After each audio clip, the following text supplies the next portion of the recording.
Stress. I was stressed some sort, but you know, like I said, just doing my job.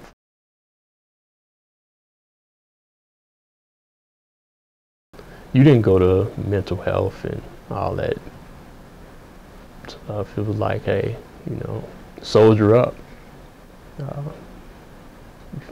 I figured that was normal, the feelings that you felt after coming back, numbness. Generally, PTSD it's kind of a cause and effect diagnosis. Something happens, and then because of what happened to you, you have symptoms, either mild or significant or temporary or chronic. The Army instills this sense of, toughness, and I just felt I needed to be strong. The Superman piece is tricky because you want people to put it back or suck it up and drive out and complete the mission, but at the same time, if you do that with everything and you do that too much, all these things build up and they will slide out, whether or not you want to admit to them or not. You can have flashbacks, which are like daytime nightmares where you relive things. You can have nightmares at night. You can get smells that trigger you. You can have visions that trigger you or sights that trigger you. So kind of a re-experiencing of stuff you've gone through. When I first came back, knew when people were carrying concealed weapons, because there's those things I was looking for down range. When I came back, I can see those things. And then some people with PTSD will have symptoms of avoidance. It made it easier for me to cope with the situation if I pushed them away, so it wouldn't hurt so bad, I should say, when it's time for me to leave. They might think that their future is shortened. It's hard to explain. It was like everything my whole world was just falling apart. You can be hyper aroused, so your level of arousal is much higher. You're on edge, you're nervous, you're quick to anger, you're quick to anxiety, you're quick to have a panic attack, you're quick to lash out against somebody. So those can be signs. Again, those aren't specific for PTSD, but when you start adding all the things together, that's when you come up with a diagnosis. It's much easier if you have a visible war wound that everyone can see. It's a very clear, it's not me. It's not my mind, because my mind is me. My foot being amputated, that's not me. I was fighting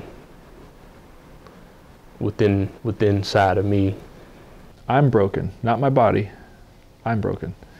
It's much harder to accept that. I knew something was wrong with me when I would sit out on my patio, and I would have a few drinks. When I did drink, I sit there and have a few drinks, and I just break down.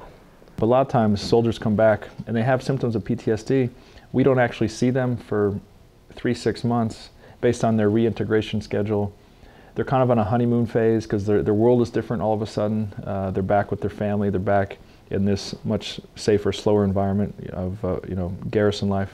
The stigma of coming to see us is still alive and well. I hear it daily from my own patients. One of my friends down at Fort Hood, he said, he's like, B, you need to go get some help, man. I'm very happy to help kind of the senior guys, because I recognize if I help them and do a good job, they're gonna, number one, they're gonna know that mental health is helpful. And then if they're in charge of an entire brigade or battalion, they're gonna have a positive view of behavioral health. I went to my first sergeant, and I let him know, first sergeant, I need help.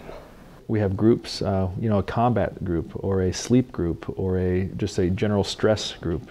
All these people have those things, so we can fit them in there. And you're building kind of some universality with that.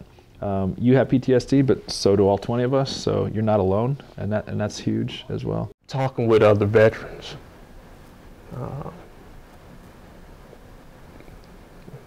the Vietnam vets, all veterans, everybody had different experiences downrange, and to know that you're not alone when you talk to those vets, and it helps. It helps to know you're not the only one out there that that feels that way.